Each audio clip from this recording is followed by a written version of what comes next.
Hello students, कैसे हैं आप सब। उम्मीद करता हूं अच्छे होंगे। जैसे कि हमने टॉप 100 एमसीक्यू की सीरीज चलाई हुई है। कल हमने इसका पार्ट 1 आपके लिए बनाया था। उम्मीद करता हूं आपको क्वेश्चन अच्छे लगे होंगे, काफ़ी कुछ सीख रहे होंगे। इसी क्रम में आज इसका पार्ट 2 यानी क्वेश्चन नंबर 16 से 30 तक हम करेंगे। और शुरू करते हैं बिना समय गंवाए पार्ट 2।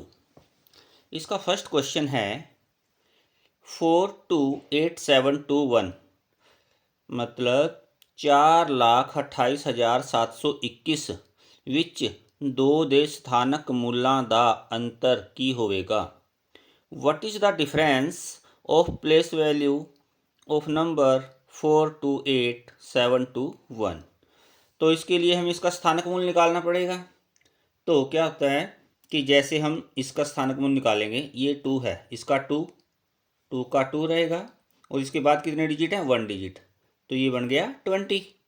और जो ये वाला 2 है, क्योंकि हमें सिर्फ 2 का ही पूछा है ना उसने, तो इसका 2 का 2 रहेगा और 2 के बाद कितने डिजिट हैं, 1 2 3 4 जीरोस लगेंगी। तो जो डिफरेंट डिफरेंट प्लेस पे 2 आई हैं, इनकी अलग अलग वैल्यू, जो ये वाला है इसकी 20 आई है और जो ये वाला 2 है इसकी 20,000 आई है। और उसका क्या पूछा है उसने, अंतर यानी डिफरेंस। डिफरेंस कैसे निकलेगा, 20,000 में से हम 20 लेस करेंगे, 0 में से 0 लेस किया, यहाँ से ये 10 बनेगा और ये 9 रह जाएगा, ये 9 और ये 1, तो 10 में से 2 गया 8, ये 9, ये 9 और ये 19,980 इसका आंसर होगा। 19,980 ऑप्शन नंबर 2 इसका आंसर होगा।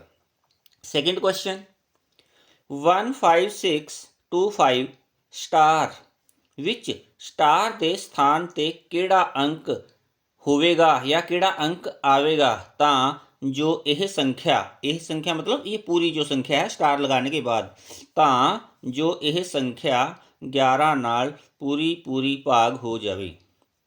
What is the value of star in the number 15625 star such that number will be exactly divisible by 11। मतलब इस संख्या में स्टार की जगह पे क्या आएगा, अगर वो वैल्यू पुट करें तो ये 11 से पूरा डिवाइड हो जाना चाहिए। इसके लिए आपको डिविजिबिलिटी रूल्स मैंने करवाए हुए हैं। अगर आपको अभी तक डिविजिबिलिटी रूल्स नहीं पता तो ऑलरेडी मैंने एक वीडियो डाल रखी है, एक बार वो ज़रूर देखें, उससे आपको काफ़ी क्लियर हो जाएगा। तो इसमें 11 का डिविजिबिलिटी रूल हम चेक करेंगे और यहाँ पे स्टार की जगह हम पॉइंट लगा लेते हैं। 11 में क्या होता है, 1 डिजिट छोड़ के इनका सम होता है और इसके बाद अगर आगे कोई डिजिट होता तो होता, तो ये है, इसका सम आया 1 + 6 और +5, यानी टोटल कितना हो गया, 6 और 6 12। अब ऊपर वाले जो हैं इनका भी 1 डिजिट छोड़ गए अल्टरनेट नंबर्स पे, 5 2 और जो ये स्टार वाला नंबर है 5 2 प्लस इसको मैं स्टार बोल देता हूँ। तो ये कितना आना चाहिए, इनका इस जो सम का डिफरेंस होता है ना, जो ये दो नंबर हैं इनके सम का जो डिफरेंस है या तो 0 होना चाहिए या फिर 11 का मल्टीपल होना चाहिए, जैसे 11 22 33 44 इस तरह का। तो ये कितना हो गया हमारे पास, 5 और 2 7। ये 0 कब होगा, अगर माइनस करेंगे 12 में से 12 कटने चाहिए ना, 5 और 2 7, 12 में से 7 घटा दो तो कितना आया, यहाँ पे 5 होना चाहिए। तो हमारे पास कितना डिजिट स्टार की जगह आना चाहिए, 5। तो 5 ऑप्शन नंबर 4। अगर स्टार की जगह हम 5 पुट करेंगे तो ये पूरा नंबर जो होगा 11 से डिवाइड हो जाएगा। नेक्स्ट क्वेश्चन करेंगे।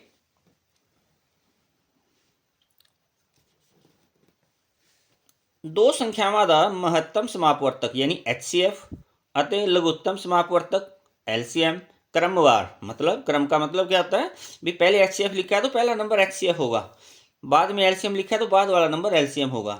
5 और 200 है, जेकर एक संख्या 40 होवे तो दूजी संख्या पता करो। मतलब हमें 2 नंबर्स गिवन है, उनका HCF एंड LCM गिवन है। HCF and LCM of a number is 5 and 200। If the one number is 40 then find the second number. तो हमने आपको 5th क्लास में ये अच्छी तरह से करवाया है कि अगर हमारे पास दो नंबर हैं, first number and second number, उनका मल्टीप्लाई करें और इन दोनों नंबर्स का अगर हम HCF और LCM निकाल के उनका मल्टीप्लाई करें तो इक्वल आता है आंसर हमेशा। तो HCF की जगह हम HCF लिखेंगे। HCF कितना है हमारे पास 5 है। LCM की जगह LCM लिखेंगे। LCM कितना है हमारे पास 200 है। फर्स्ट नंबर यानी 1 नंबर, फर्स्ट नंबर कितना है हमारे पास 40 और सेकंड नंबर हमें फाइंड करना है, उसको सेम टू सेम ऐसे ही लिखेंगे। तो हमें क्या निकालना है, सेकंड नंबर निकालना है ना। इसके लिए साथ में एक्स्ट्रा क्या पड़े हैं हमारे पास, मल्टीप्लाई में पड़े हैं 40। और ये मैंने आपको अच्छी तरह बता रखा है, अगर कोई नंबर मल्टीप्लाई में एक्स्ट्रा है तो हम डिवाइड करते हैं, प्लस में एक्स्ट्रा है तो हम माइनस करते हैं, अगर माइनस में एक्स्ट्रा होता है तो हम प्लस करते हैं, अपोजिट करना होता है। तो यहाँ पे मल्टीप्लाई है तो यहाँ पे हम 40 से डिवाइड करेंगे, और तो इधर 40 से डिवाइड किया है तो इस साइड भी करना पड़ेगा। 40 से 40 कैंसिल आउट, इधर 0 से 0 काटेंगे, 4 पे 4 एकम 4 और 4 पंजे 20। तो इसका मतलब सेकंड नंबर बचा ना हमारे पास, इधर दो, second number is equal to 5 5 जा 25, मतलब जो इसका दूसरा नंबर है वो क्या होगा 25। ऑप्शन नंबर 3 हमारा आंसर होगा। नेक्स्ट क्वेश्चन करेंगे, इन्हां विचों किहड़ा 3.14 गुणा 10 के बराबर है, which number is equal to 3.14 into 10। बिल्कुल इजी क्वेश्चन हमने करवा रखा है आपको भी। अगर मल्टीप्लाई होता है तो 1 digit right hand side point चला जाता है। जैसे इसको एक बार ये मान के चलो 314 की 1 से मल्टीप्लाई 314, अब पॉइंट यहाँ पे है तो अगर 10 से मल्टीप्लाई करेंगे तो राइट हैंड में एक डिजिट आगे चला जाएगा और पॉइंट आ जाएगा हमारा यहाँ पे 1 और 4 के बीच में। तो आंसर क्या हुआ 31.4। 31.4 आंसर हमारा ऑप्शन नंबर 3। नेक्स्ट क्वेश्चन करेंगे। और हाँ, कल एक क्वेश्चन मैंने आपको करवाया था, शायद वो 7th क्वेश्चन था या 11th क्वेश्चन था। उसमें क्या था कि 7 के पहले 10 गुण ज्यादा औसत पता करो, और वो क्वेश्चन हमने योगफल निकाल के छोड़ दिया था। उसका आंसर 385 आया था, ऐसे ही था ना वो क्वेश्चन कुछ। और इसको हमने किया था फिर 7 तो ऐसे ही रहेगा, मल्टीप्लाई में क्या फार्मूला लगाया था n/2 इंटू a+l, ये होता है योगफल पता करने का फार्मूला। तो 7 गुणा में n, इसमें कितना था हमारे पास, जितनी ये नेचुरल नंबर्स, n का मतलब नेचुरल नंबर्स होता है, कितने नंबर्स हैं यहाँ तक 10 थे, 10/2 इंटू a कितना होता है पहला नंबर 1, l कितना होता है लास्ट वाला नंबर 10, 10 और 1 11। यहाँ तक ये कल हमने क्वेश्चन किया था। तो ये हो गया था 7 गुणा 55, तो ये बना था हमारा 7 पंजे 35 और 3 38। ये हमने यहाँ पे छोड़ दिया था क्वेश्चन को, और क्योंकि क्वेश्चन में पूछा था कि औसत पता करो, औसत मतलब एवरेज पता करो, तो नंबर कितने थे हमारे पास, n कितना था 10, तो इसको 10 से डिवाइड करना था लास्ट में। तो इसका आंसर 38.5 होगा। बस ये एक स्टेप आपको और कर लेना है, उसमें ऐड ऑन करना है, तो इसका आंसर 38.5 होगा, क्योंकि इसका औसत निकाला है हमने। ठीक है सर। नेक्स्ट क्वेश्चन,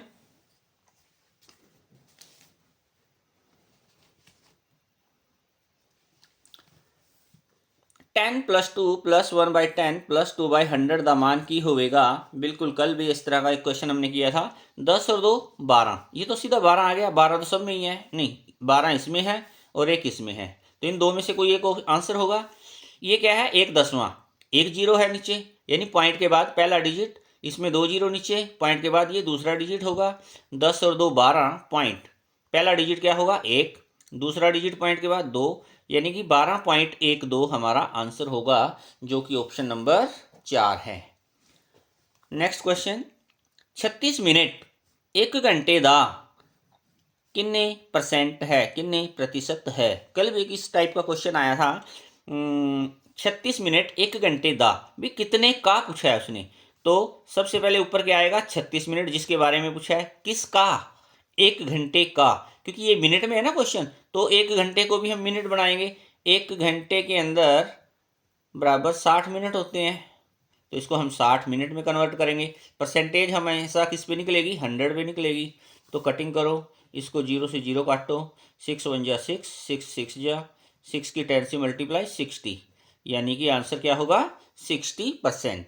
ये मतलब 36 मिनट जो हैं 1 घंटे का कितने परसेंटेज बनता है 60% बनता है। Option number 1।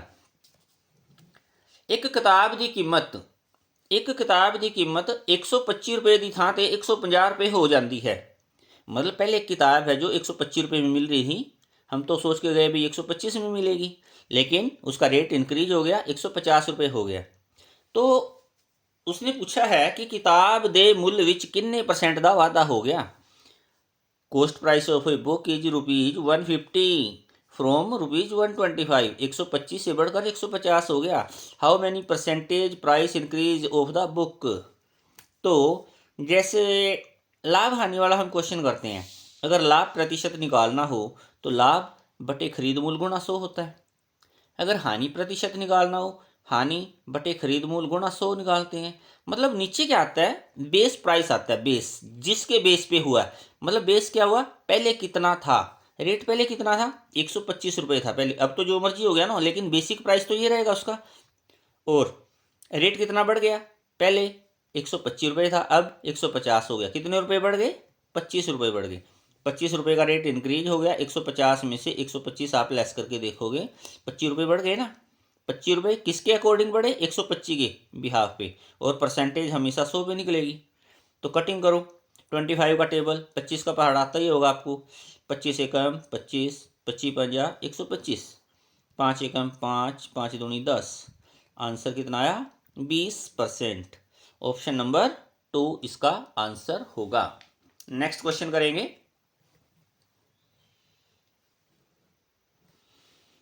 एक वर्ग का परिमाप 40 सेंटीमीटर है, ता इस वर्ग का क्षेत्रफल पता करो। हमें वर्ग का परिमाप पता है।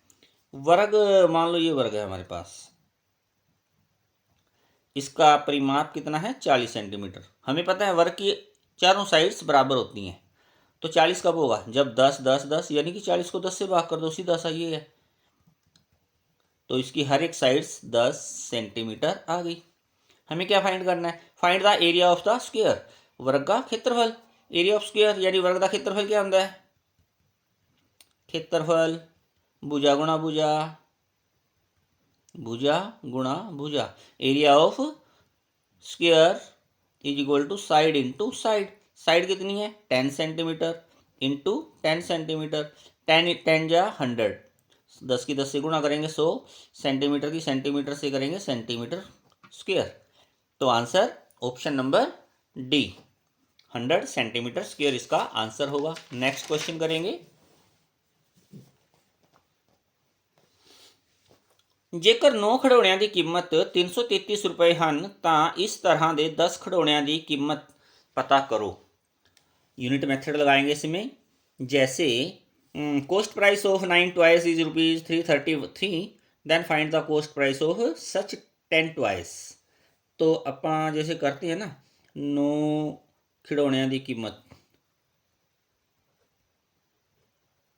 9 खिडौणिਆਂ की कीमत बराबर 333 रुपीज़। एक खिडौने की कीमत कितनी होएगी, ज़्यादा खिडौने हैं ना, ज़्यादा कीमत है। अब कम खिडौने की कीमत निकाल रहे हैं तो कम होगी, तो कम के लिए क्या करना पड़ेगा, इसको डिवाइड करना पड़ेगा, कितने रुपीज़ आ जाएंगे आंसर। अगर यहीं पे कैलकुलेट करना है कैलकुलेट कर लेते हैं, नहीं तो सीधा 10 का भी निकाल सकते हैं। चलो आपके लिए मैं यहाँ निकाल देता हूँ। 9 के टेबल पे देखो कितने पे जाएगा ये, 9 1 जा 9, 9 3 जा 27, तो 33 में से 27 घटाएंगे तो 6, आगे 3 है 63 बन गया, 9 सत्ते 63, यानी कि 37 रुपीज़। एक बुक का प्राइस कितना आया 37। हमें कितनी बुक्स का निकालना है 10 बुक्स का या टॉयज का। तो 10 खिडौणिਆਂ की कीमत कितनी आई, 10 खिडौणिਆਂ की कीमत होएगी, घट किताबों का रेट घट होएगा, वध किताबों का रेट वध होएगा। वध वास्ते क्या करते हैं आप मल्टीप्लाई करते हैं, तो 370 रुपये। कितना आंसर आया इसका 370 रुपीज़। ऑप्शन नंबर 1 इसका आंसर होगा। Next question. ₹12,500 will be ₹15,500 in 4 years at a fixed rate of interest. Find the rate of interest. Find the rate of interest. 12,500 रुपये 4 ਸਾਲਾਂ ਵਿੱਚ ਕਿਸ ਦਰ ਨਾਲ 15,500 रुपये हो जाएंगे, ਉਹ दर पता करो। इदा ये मतलब है कहने का। कल भी इस तरह का शायद क्वेश्चन आया था। तो इसके अंदर अगर हम किसी से कोई पैसा उधारा लेते हैं या किसी को देते हैं, जो व्यक्ति बाद में पैसे लौटाता है और कुछ ना कुछ ब्याज उसके साथ लगा के देता है, तो वो प्रिंसिपल जो है अमाउंट बन जाता है, मतलब मिश्रधन बन जाता है। तो इसमें बड़े वाली रकम क्या है 15,500, लिए कितने थे 12,500, प्रिंसिपल मूलधन हो गया 12,500, मिश्रधन हो गया 15,500, मिश्रधन 15,500 रुपये, मूलधन 12,500 रुपये। तो कितना ब्याज दिया उस व्यक्ति ने, तो इसको लेस करेंगे 3,000 रुपये। ये क्या आया साधारण ब्याज। हमने एक ही फार्मूला करवाया है, चाहे आपसे समय पूछा हो निकालने के लिए, चाहे दर पूछा हो या साधारण ब्याज पूछे, तो सिर्फ एक ही फार्मूले से हम कर सकते हैं। और वो फार्मूला हम हर बार आपको करवाते हैं। साधारण ब्याज क्या होता है, मूलधन गुणा दर गुणा समय बटे 100 इसलिए लगा देते हैं कि दर परसेंटेज में होता है। अगर किसी परसेंटेज का साइन हम हटाते हैं तो नीचे 100 लगता है। अब इस फार्मूले के अंदर जो जो वैल्यू आपको जिसकी पता है वो लिखेंगे। जैसे ये क्या है साधारण ब्याज, साधारण ब्याज कितना है हमारे पास 3,000 रुपये, यहाँ लिखेंगे। मूलधन कितना है 12,500 रुपये, गुणा दर कितनी है निकालनी है, दर को ऐसे लिखेंगे। समय कितना है 4 साल, समय कितना है 4 साल, और बटे में कितना है 100। अब कटिंग करो, ये जीरो से ये जीरो, ये जीरो से ये जीरो कट होगी। अब मुझे तो दर निकालनी है अकेली, सिर्फ दर चाहिए यहाँ पे। इसके साथ क्या एक्स्ट्रा है मल्टीप्लाई में 4 और 125, अभी पिछले क्वेश्चन में भी करवाया है। अगर मल्टीप्लाई है तो डिवाइड करते हैं। इस साइड में अगर मैंने डिवाइड किया है तो इस साइड में भी डिवाइड करना पड़ेगा। 4 से 4 कैंसिल आउट, 125 से 125 कैंसिल आउट। तो कितना आंसर आया, यहाँ से 4 पे कटिंग कर देते हैं। 4 सत्ते 28, 2 4 पंजे 20, और ये अब इसको 5 पे काटते हैं। 5 दूनी 10, 5 पंजे 25, 5 एकम 5, 2 बच गया, 5 पंजे 25, 0, 25 का 150। तो यहाँ पे क्या बचा दर, और यहाँ पे क्या बचा 6, मतलब दर कितनी आई 6%। Option number C, third option इसका आंसर हो गया। नेक्स्ट क्वेश्चन करेंगे। 12 संख्यावां दा औसत 12 है ਅਤੇ 11 संख्यावां दा औसत 11 है, तो 12वीं संख्या पता करो। मतलब कि अगर हम 12 संख्याओं का एवरेज निकालते हैं तो उसका एवरेज 12 ही आता है। अगर हम 11 संख्याओं का एवरेज निकालते हैं तो 11 ही आता है। तो वो जो 12वीं संख्या हमने अलग की है ना, उस 12वीं संख्या की वैल्यू पूछी है कितनी है। तो हमने ये क्वेश्चन आपको करवाए हुए हैं कि 12 संख्यावां दा कुल जोड़, अगर जो किसी का औसत हमें पता हो ना और उसका कुल जोड़ जो निकालना होता है, जैसे 12 संख्यावां दा औसत कितना है 12, तो 12 की 12 से गुणा हो जाएगी। कुल जोड़ कैसे निकलेगा, 12 की 12 से गुणा हो जाएगी। 12 की 12 से अगर हम गुणा करेंगे, अगर आपको पहाड़े आते हैं 12 दूनी 24, हाथी लगे 2, 12 के 12 और 2 14, और वैसे भी हमने आपको याद करवा रखे हैं अभी स्क्वायर थोड़े से 20 तक। 12 की 12 से गुणा 144 होती है। अब इसी तरीके से 11 संख्याओं की औसत कितनी है 11, तो इसका भी कुल जोड़ निकाल लेंगे। 11 संख्याओं का कुल जोड़, तो इसके लिए क्या करेंगे 11 की 11 से गुणा करेंगे। जब 11 की 11 से गुणा करोगे तो 11 11 ये 121 होता है। ओके, तो इसमें से लेस कर दो, क्योंकि ये 11 संख्याओं का जोड़ है, ये 12 संख्याओं का जोड़ है। 12 में से 11 घटाएंगे तो 12वीं संख्या का आंसर आ जाएगा। 4 में से 1 गया 3, और 4 में से 2 गया 2। जो एक संख्या अलग की है ना, 12वीं संख्या हमने निकाल के अलग की है, उसका आंसर कितना है 23। Option number 2, option number 2। 12 संख्याओं का कुल जोड़ कैसे निकालते हैं, जैसे जितनी संख्याएं हैं और उनकी औसत वैल्यू जितनी है आपस में मल्टीप्लाई कर देते हैं। 12 संख्याओं का कुल जोड़ कितना आ गया 12 गुणा 12 144। इसी तरीके से 11 संख्याएं हैं, उनका औसत कितना है 11, तो इनकी कुल वैल्यू कितनी होगी 11 की 11 से गुणा करेंगे। 11 गुणा 11 121।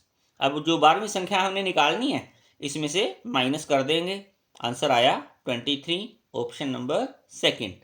नेक्स्ट क्वेश्चन करेंगे।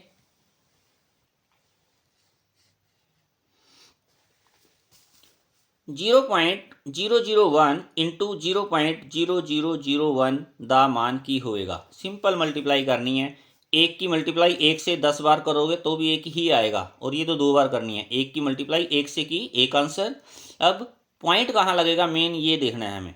हमने ये देख लेना कि पॉइंट के बाद कितने डिजिट्स हैं। पॉइंट के बाद 1 2 3 4 तो ये हो गए, और पॉइंट के बाद 1 2 3 ये हो गए, 4 और 3 7, यानी कि 0.7 डिजिट छोड़ के राइट हैंड से जब हम चलेंगे ना, तब जैसे एक पॉइंट तो ये हो गया, 1 2 3 4 5 6 7, 7 डिजिट छोड़ के फिर पॉइंट लगेगा।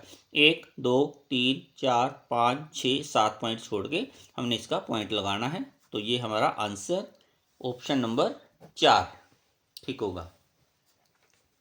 नेक्स्ट 36 माइनस 18 बड़ी ब्रैकेट के अंदर माइनस करली ब्रैकेट शुरू यानी मध्यम bracket 14 minus small bracket 15 minus 4 divide का साइन आ गया 2 मल्टीप्लाई का sign 2 small bracket close medium bracket close main bracket close. तो इसको हमें सोल्व करना है। तो सिंपल क्वेश्चन है। अगर ब्रैकेट आ जाती है तो बोर्ड मास लगता है BODMAS। तो सबसे पहले बी से ब्रैकेट देखेंगे। ब्रैकेट का भी मैंने आपको तरीका बताया था। सबसे पहले स्मॉल ब्रैकेट सोल्व होगी। स्मॉल ब्रैकेट ये है। स्मॉल ब्रैकेट के अंदर क्या है, 15 माइनस 4 भाग 2 गुणा 2। तो इसके अंदर क्या लगता है, डमास लगेगा। तो सबसे पहले डिवाइड होगा, हाँ ये 4 डिवाइडेड बाई 2 यानी 2 हो जाएगा, डिवाइड का काम हो गया। फिर बाद में मल्टीप्लाई है, 2 की 2 से मल्टीप्लाई, इस 2 की 2 से मल्टीप्लाई कितनी आ गई 4। तो स्मॉल ब्रैकेट ये क्या बचा फिर 15 माइनस 4। तो एक बार लिखेंगे इसको 36 minus 18 small bracket medium bracket 14 large bracket 18 minus medium bracket 14 minus small bracket 15 minus, जब 4 को 2 से भाग किया 2 आया, और 2 की 2 से गुणा 4, तो ये आ गया 4। अब इसके बाद 15 में से 4 लेस हो जाएगा, ये कितना बन गया 11। 36 माइनस 18 14 माइनस 15 में से 4 गया 11, स्मॉल ब्रैकेट खत्म होगी। अभी ये 14 में से 11 घटाएंगे, 36 माइनस 18 14 में से 11 गए 3, 36 माइनस 18 में से 3 गया 15, और 36 में से 15 घटाओगे तो 6 में से 5 गया 1, 3 में से 1 गया 2, 21। आंसर क्या आया 21, ऑप्शन नंबर सेकंड। ये इस टाइप से करेंगे। काफ़ी क्वेश्चन आपको करवाए हुए हैं, प्रैक्टिस आपकी अच्छी है, आप कर लेंगे अच्छे तरीके से इसको। अगर नहीं समझ आए तो एक बार और देख लेना। कल ये क्वेश्चन हमने करवाया था, अब आ गया वो 14th क्वेश्चन। 5/8 2/3 7/9 और 3/5 विचों सब तो वड्डी पिन केड़ी है। कल थोड़ा अपोजिट था, शायद सबसे छोटी पिन पूछा था, आज क्या है सबसे बड़ी पिन केड़ी है। तो इसको हम यहीं पे हल करेंगे जैसे कल किया था। तो क्रॉस मल्टीप्लाई करते हैं। ये 3 है, 3 की मल्टीप्लाई 5 से 15, 8 की मल्टीप्लाई 2 से 16। इसमें आज हमें पता है सबसे बड़ी लार्जेस्ट फ्रैक्शन पता करनी है। बड़ा नंबर रखेंगे, छोटे को छोड़ देंगे। अब इस 16 का काम खत्म हो गया। अगले 2 की मल्टीप्लाई क्रॉस, 9 दूनी 18 और 3 सत्ते 21। बड़ा नंबर कौन सा है, ये वाला, इसको छोड़ देंगे। अब इसका 21 का काम खत्म, 5 सत्ते 35 और 9 तिये 27। बड़ा नंबर कौन सा है, ये वाला। तो सबसे बड़ी पिन केड़ी हुई 7/9, option number 3। Largest fraction is 7/9। आज का एक्सरसाइज का लास्ट क्वेश्चन क्या है। एक आयत ਦਾ ਘੇਰਾ 54 ਸੈਂਟੀਮੀਟਰ ਹੈ ਅਤੇ ਇਸ ਦੀ ਲੰਬਾਈ 18 ਸੈਂਟੀਮੀਟਰ ਹੈ, ਤਾਂ ਆयत ਦੀ ਚੌੜਾਈ पता करो। Perimeter of a rectangle is 54 centimetre. एक रेक्टेंगल बना लेते हैं, कल भी शायद किया था। इसका जो पेरीमीटर है 54 सेंटीमीटर है, और एंड लंबाई इट्स लेंथ इज 18 सेंटीमीटर। इसकी लेंथ 18 सेंटीमीटर है, आयत के अंदर आमने सामने की भुजाएं बराबर होती हैं, ये 18 है तो ये भी 18 होगी, तो 18 और 18 36, 54 में से 36 घटा दो पहले तो, 14 में से 6 गया 8, 4 में से 3 गया 1, 18। ये क्या बचा, इसका और इसका जोड़, 18 का आधा आधा होगा ना दोनों, 9 9, मतलब चौड़ाई आ गई, चौड़ाई कितनी आई 9 सेंटीमीटर। हमसे पूछा क्या है, ब्रेथ है क्या, लेंथ गिवन है, ब्रेथ पूछा है, ब्रेथ चौड़ाई कितनी आई 9 सेंटीमीटर, ऑप्शन नंबर 1। हो सकता है इसका एरिया भी पूछ लेता आपसे, एरिया क्या आता L इंटू बी, तो L इंटू बी क्या हो जाता फिर अगर आपसे एरिया पूछता, 18 गुना 9, तो 9 अठे 72, 7 9 एकम 9 और 7 16, 162 सेंटीमीटर स्क्वायर आंसर आ जाता अगर आपसे एरिया निकालना पूछ लेता तो। लेकिन इस क्वेश्चन में सिर्फ आपसे पूछा है चौड़ाई, चौड़ाई कितनी आई 9 सेंटीमीटर। कैसा लगा आपको वीडियो, अगर आपको अच्छा लगा है तो आप इसको चैनल को सब्सक्राइब करें, अपने भाइयों बहनों को दोस्तों को ज़्यादा से ज़्यादा शेयर करें ताकि वो नवोदय विद्यालय की तैयारी अच्छे से कर पाएँ और इसका फ़ायदा उठा सकें। धन्यवाद।